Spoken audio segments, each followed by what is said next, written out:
El VAR por fin entrará en funcionamiento en la Premier League a partir de esta temporada 2019-2020 y vamos a analizar algunas de las claves de su funcionamiento en la primera división inglesa.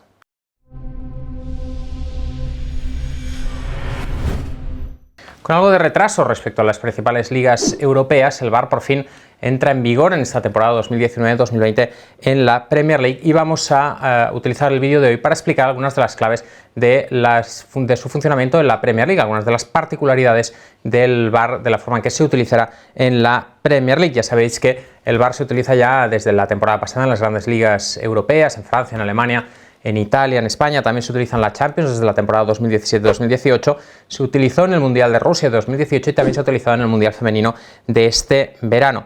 El principio fundamental en la Premier League, y que quizá le diferencia de su uso en algunas otras ligas, es que solo se utilizará cuando se produzcan errores clamorosos o incidentes que el árbitro no haya visto, siempre y cuando se produzcan en las 4 categorías para las cuales está autorizado el uso del VAR. Primero, penaltis; segundo, goles; tercero, tarjetas rojas; y cuarto, cuando se produzca una confusión de identidad al mostrar una tarjeta amarilla o roja, es decir, cuando el árbitro le muestra una tarjeta roja a un jugador cuando en realidad el que debería haberla recibido es otro, algo que por ejemplo sucedió con el Arsenal entre Alex Oxlade-Chamberlain y Kieran Gibbs hace algún tiempo. La Premier League sigue el protocolo de la International Board en cuanto al uso del VAR, como es obligatorio, pero tiene algunas particularidades su uso en Inglaterra que vamos a examinar ahora. En primer lugar, el objetivo de la utilización del VAR en Inglaterra, uno de los principios que lo va a regir, es que habrá que mantener siempre la autoridad del árbitro que está en el campo. Es decir, el VAR nunca se utilizará para rearbitrar las decisiones que tome. La autoridad siempre será el árbitro que está en el campo. Y el segundo principio es que el VAR deberá interferir lo mínimo posible. La Premier League, uno de los motivos por los cuales se prolongó la implantación del VAR en Inglaterra, es que tenía miedo de que el VAR ralentizara el juego. En las pruebas que se han estado haciendo en Inglaterra durante los últimos 2 años, descubrieron que el uso del VAR provocaba una interrupción aproximada de media de unos 80 segundos. Eso, lógicamente, es una interrupción que para la Premier League le puede hacer mucho daño, porque es una liga que precisamente uno de los motivos por los cuales resulta muy atractiva a nivel global es por el ritmo de juego, por la intensidad, porque hay muy pocas interrupciones. Así que si el VAR se usa 5 o 6 veces en un partido y para de media 2 minutos, por ejemplo, pues lógicamente puede ser un problema para la Premier League, para el atractivo que tiene a nivel global. En Inglaterra se va a producir un diálogo constante entre el árbitro que está sobre el terreno de juego y el árbitro que está en la sala del VAR. Constantemente por el pinganillo van a estar hablando, el árbitro que está en el campo les va a ir radiando desde el terreno de juego por qué está tomando decisiones, de forma que los del VAR pueden interrumpir o pueden intervenir cuando el árbitro, por ejemplo, no ha visto alguna cosa. El VAR comprueba automáticamente todos los incidentes que pasan. Sin embargo, solo avisa al árbitro de campo cuando el árbitro de campo describe algo que en el VAR se está viendo diferente. Es decir, en la sala del VAR están analizando todas las situaciones, todos los posibles penaltis, todas las posibles tarjetas. Solo cuando el árbitro dice, no, considero que le voy a enseñar solo amarilla porque considero que la entrada ha sido a ras de suelo. Y en el VAR están viendo, por ejemplo, que en realidad la entrada pues le ha dado a la altura de la rodilla. Entonces el VAR avisa al árbitro, le dice, oye, que sepas que no le ha dado a la altura del tobillo, le ha dado a la altura de la rodilla. Así que el árbitro en el campo puede decidir cambiar su propia decisión.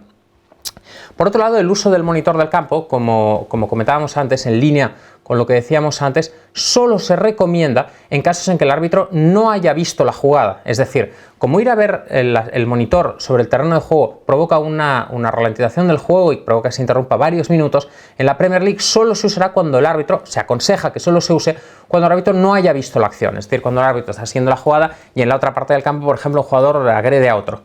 El árbitro no lo ha visto, así que desde el VAR le dicen, vete a verlo a la pantalla para ver lo que ha sucedido porque no lo has visto. Solo entonces se recomendará que vaya al monitor que está a ras de campo. En cuanto a los fueras de juego, se recomienda que siempre se deje jugar, es decir, ante la duda, cuando es un fuera de juego ajustado, que siempre se deje jugar. Y al final, si la acción acaba en gol, pues el VAR decidirá si había fuera de juego o no. Pero en cualquier caso, se recomienda a los asistentes dejar siempre jugar. En la Bundesliga sucedió una cosa el año pasado, que hubo una acción controvertida al final de una parte, al final de una mitad. De forma que los 2 equipos se fueron al túnel de vestuarios, el VAR lo revisó y mandó volver a los equipos para reemprender el juego.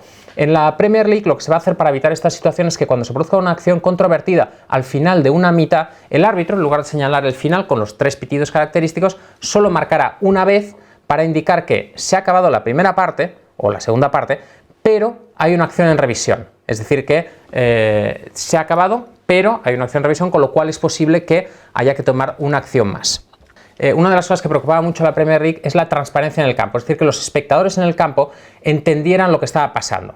Así que lo que han hecho es que siempre por los vídeos marcadores se anunciará que el VAR está en funcionamiento, es decir, que el VAR ha entrado en funcionamiento, es decir, cuando hay un penalti que se está revisando, en las pantallas aparecerá penalti en revisión, el VAR está en funcionamiento.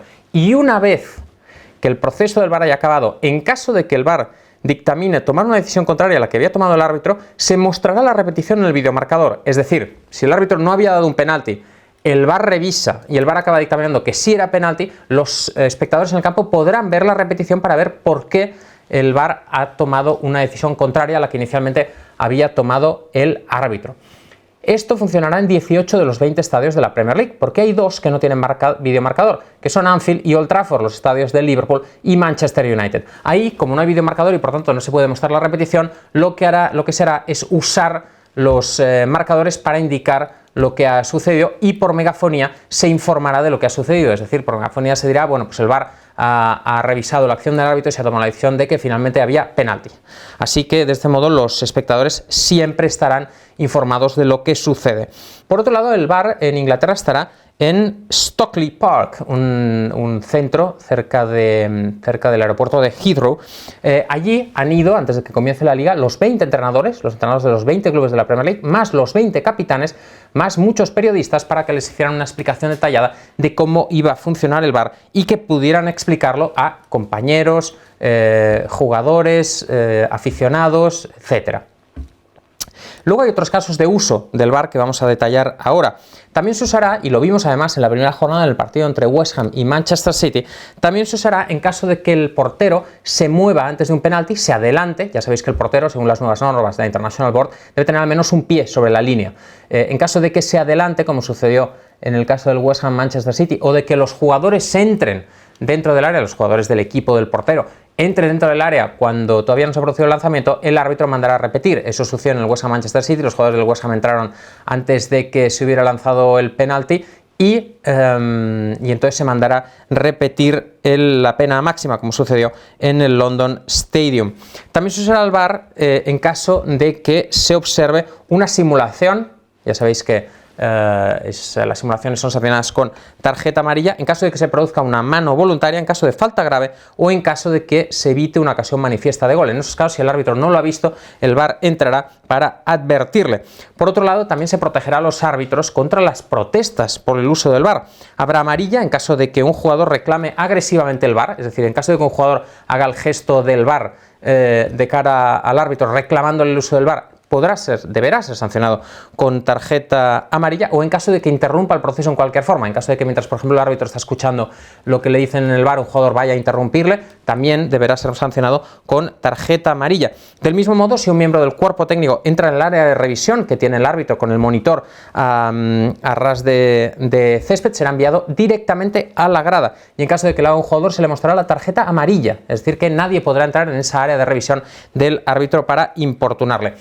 Para concluir sobre el tema del VAR en la Premier League, hay un riesgo evidente de falta de ritmo. Hay un riesgo evidente para la Premier League de que si se producen muchas interrupciones de este tipo, finalmente la Premier League salga perjudicada y se deteriore la calidad del producto. Este es un riesgo cierto, con lo cual habrá que estar atentos al uso del VAR, a que se use poco y que se use de forma eficiente. Otras conclusiones de otras ligas que pueden ser interesantes y que nos pueden servir para entender algunos de los efectos que puede tener el VAR en la Premier League. En principio es mejor para los equipos pequeños. Una cosa que se ha detectado usando las otras ligas en el año pasado es que los no favoritos cuando juegan fuera de casa reciben un 35% más de penaltis y además se producen menos fueras de juego, así que en teoría deberíamos ver más goles. La media ha bajado de 4.6 a 4 fueras de juego por partido, así que eso nos debería permitir ver más acciones legales, menos interrupciones en las jugadas y por tanto ver más goles. De hecho, en el West Ham Manchester City hubo un gol que podría haber sido anulado al Manchester City que finalmente se dio como válido. También hubo un caso contrario, por otro lado. Así que este es un poco el resumen de cómo se va a utilizar el VAR. Dejadnos en comentarios qué os parece. ¿Estáis a favor de que se introduzca el VAR finalmente en la Premier League? ¿Vosotros lo habríais dejado igual? Está generando desde luego mucha controversia en la Premier League, no en su uso, que ha sido de momento impecable en esta primera jornada, más allá de un poco de polémica en el partido ante el Leicester y Wolves por un gol anulado a los Wolves, a Leander Den Donker, pero sí que existe un cierto debate sobre si ayudará o perjudicará a largo plazo a la Premier League.